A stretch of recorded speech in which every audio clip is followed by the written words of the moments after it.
If you're traveling around the Machias area, Route 16, be advised that Governor Kathy Hochul's energy policy has spilled out all over the roadway.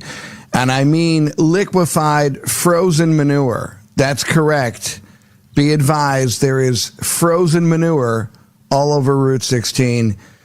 Take that into precaution. And that has actually motivated this brand new political advertisement. This thing, one of the hardest hitting ads we've heard in quite some time. This is all targeting New York State, this horrific policy of all electric, global warming nonsense. Your rates are going through the roof. Elise Stefanik declaring for governor in New York State. Here's what she just dropped on Kathy Hochul. The worst governor in America. Worst governor in America. Worst governor in America. Hochul's out of touch. Young black kids growing up in the Bronx who don't even know what the word computer is. They don't know. They don't know these things. I can hear you. Unpopular. Kathy Hochul is a deeply embattled and historically unpopular failed governor. Kathy Hochul.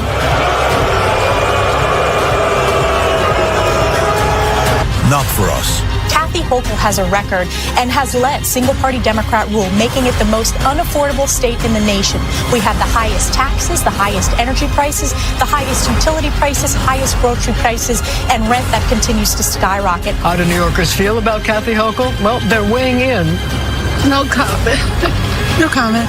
Oh, no, I'm not doing that. This bullshit. Stop. It's time to save New York. Elise for governor. Elise for governor. I had to bleep the governor in her own words. That's how hard-hitting this ad is. Let's bring back what we all pray on our knees every night will happen. The next governor of the state of New York. She's a Republican running against Kathy Hochul. She's in Congress, and we've had her on this show many times. You've seen her all over Fox News, everywhere. Elise Stefanik, thank you for your time this morning. Great to be with you, David. That ad is unbelievable. It writes itself, doesn't it? But this policy that you've been trumpeting for a very long time, nationally, all around the state, Governor Hochul is receiving incredible amounts of pressure from the radical socialist base, and they're upset. It seems that when Kathy Hochul is urged to join the side of reason, the cacophony from her base is so loud, she's almost paralyzed, and that's why we get these horrific policies that some New Yorkers are paying 20 cents a kilowatt right now in New York State. Two important policy issues that I want to highlight that are going to impact every single New Yorker. Number one, Kathy Hochul's gas stove ban. And I saw this coming a mile away for months. The gas stove ban that Kathy Hochul signed into law would skyrocket energy prices. It would make it less safe for New Yorkers. Think about the blizzard that happened in Western New York. Natural gas literally saved lives. This is an all-electric mandate. Kathy Hochul has a gas stove, but she doesn't want anybody else in New York building a new construction to have a gas stove. It is outrageous, and it's only going to make it more and more expensive. So what did Kathy Hochul do? She did the height of political cynicism. She's lying to New Yorkers, and she wants to delay it for just a year until after the election, thinking that New Yorkers wouldn't notice. Well, I'm not going to let that happen. We are going to hold her accountable. And if you look at the left, she is getting raked by the left. She is getting raked by common sense New Yorkers. Everywhere across the state, it is negative news coverage on this very cynical political pause. We need a full repeal of the gas stove ban. Next week, I'm working with my colleague Nick Langworthy, who your listeners know well, to demand a full repeal of the gas stove ban because Kathy Hochul is incapable of doing that. But this is very serious, and when we talk about the highest utility and energy prices in the nation, it's because of Kathy Hochul's policies, and it's only going to be more unaffordable. The second issue, David, that's important is breaking news today. She met with Zohran Mamdani, and remember, this is Kathy Hochul who said, she's not going to raise taxes, even though we know she has raised taxes on New Yorkers. Now they're having what they call back-of-the-napkin discussions on raising taxes on New Yorker. We are already taxed to death in New York. It is pushing people out of the state, and it would further devastate the affordability crisis. So a lot of issues that will impact people's day-to-day lives and make New York even more unaffordable than it already is. When people hear about you, your name, it from the very beginning, when it was confronting college presidents, when it was dealing with immigration issues, there's a backbone and a spine. It takes courage not only to run for office, but to be, the worst person in the world, from Keith Olbermann to MSNBC and CNN. You stood in that fire and you took that incoming during the Biden administration. We saw you in the minority position. We've seen you in the majority position. But that tested, effort of going up, standing up and saying, look, I understand there's constituents on both sides of every issue. This is where Elise Stefanik stands. And if you don't like it, let's debate it. Let's have a conversation. Governor Hochul has never had that experience in her professional career. She's been a county clerk in Erie County. She's taking illegal immigrants' licenses away when she's the county clerk. She's Annie Oakley when she runs for Congress and is NRA endorsed. Now she turns on guns. She turns towards anti-ICE, defund the police during Black Lives Matter. The woman is all over the place. It's a hurricane of inconsistency. And these are the important issues when it comes to forget Democrat and Republican. This is about residents. This is about small business owners and the cost of living.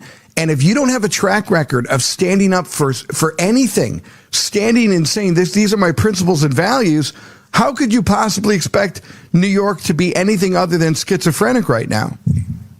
You're exactly right. And you're right. Kathy Hochul well from Western New York. The fact is she ran as a NRA-endorsed candidate in a special election. She was subsequently fired immediately by her constituents when she lost re-election resoundingly because she broke her promise then to constituents. This is someone who started her career talking about how she was illegal licenses in New York State. Now we are a sanctuary state. That was the first executive order she signed while in office. This is a governor who, on an issue of taxes in the last election cycle, said she wasn't going to put into place what's the commuter tax, which is a tax on commuters in the other part of New York State, in downstate New York, congestion pricing. And then immediately after the election, she raised taxes. Why is this relevant to New Yorkers all across the state? It's because the consistency of Kathy Hochul is putting New Yorkers last and lying to them to try to get reelected. And that's why I say this pause on the gas stove ban is the height of political cynicism, because it's literally lying and it's condescending to New Yorkers. New Yorkers are smart to know that this is just a political pause for her to try to hang on by the skin of her teeth for this next election cycle, and then she will put in this gas stove ban. We cannot let that happen. We need a full repeal of the gas stove ban to lower energy prices.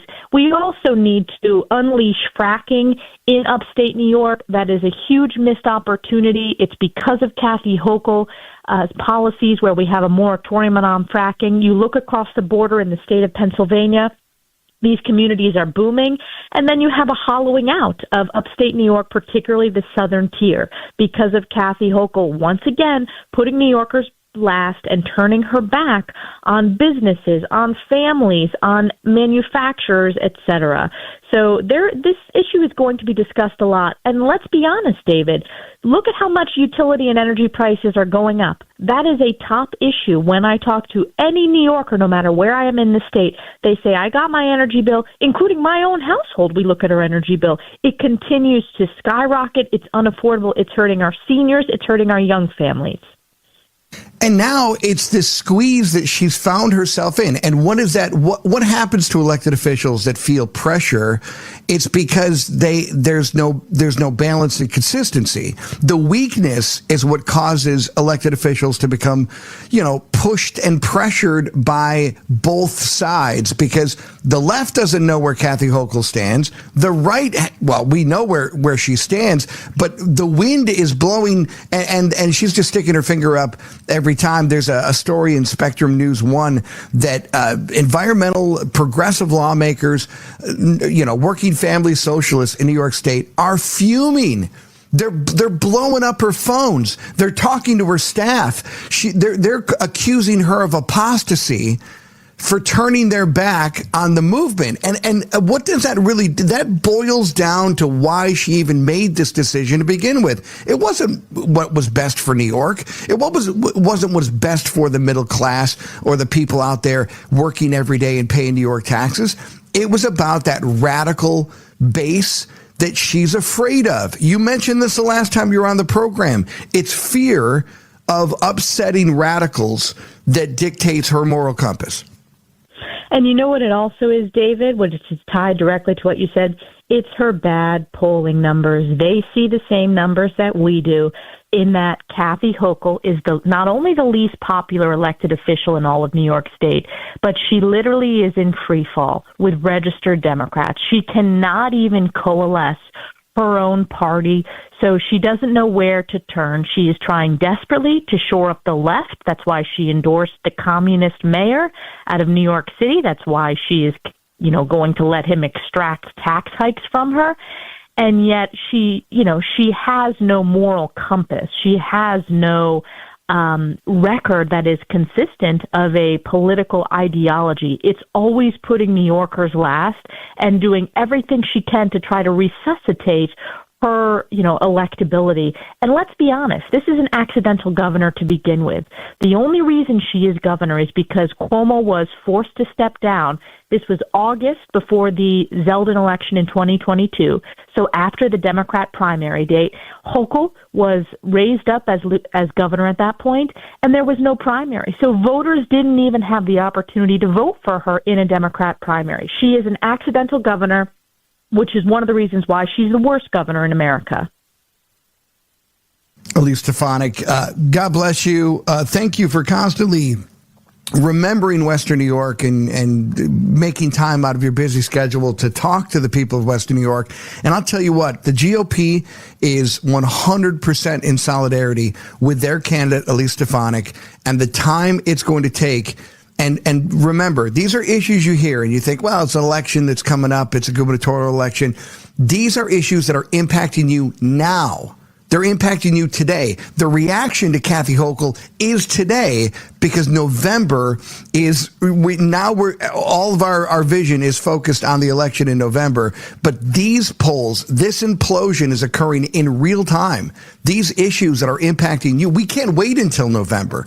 If we have these policies right now, we're going to lose more people out of the state. And what does that mean? What has New York been doing when New York residents are tired of getting on an airplane to visit their children and grandchildren because they can't get jobs in New York? They go to Virginia and North Carolina and Texas and Florida because there's no opportunity for the future. This is something that literally I think is the most important election we've had in a generation. This is a complete, if there's any opportunity to save the state, it's going to happen in November of 26, and it all comes down to you. That's a lot of pressure. Thank you for your time. Well, it really comes down to the people, David. And one more comment. This is not just about Republicans and independents. Traditional Democrats are coming to our campaign in droves. This is going to be Republicans, independents, and Democrats, voters across this state who know that we need to save New York. This is a broad coalition, and that's how we're going to win Western New York, all of upstate New York, Long Island, and make significant inroads in New York City to get this done once and for all and end the single-party Democrat rule that has devastated our state, that has forced people to leave, that makes us the most unaffordable state in the nation. We should be number one. We should be the best state to do business, the best state to raise a family, the best state to be a senior, and yet we're the bottom of the barrel. We can do better, and we will, and people are joining us.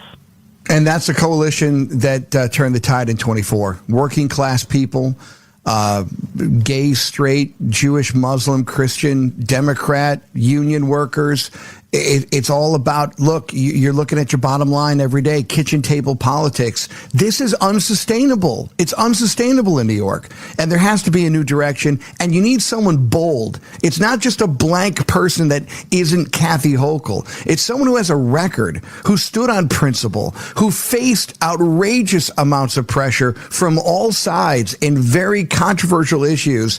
And Elise Stefanik has been in the breach at every turn, facing down her colleagues in the House, international community, talking to college presidents, and every single one of those times you've left those debates with popular opinion polls from Democrats and Republicans and independents saying, hey, listen, you might disagree with this woman, but you can talk to this person, you can rationalize with this person, and she is tough as nails. And that's a pedigree we need in the governor's office. Thank you so much for your time. Thank you, David. That is the great Elise Stefanik running for governor in the state of New York. And again, it can't be Republicans. There's not enough of them. It's got to be a coalition of everyone. It's got to be a coalition of people, just like we saw in 24.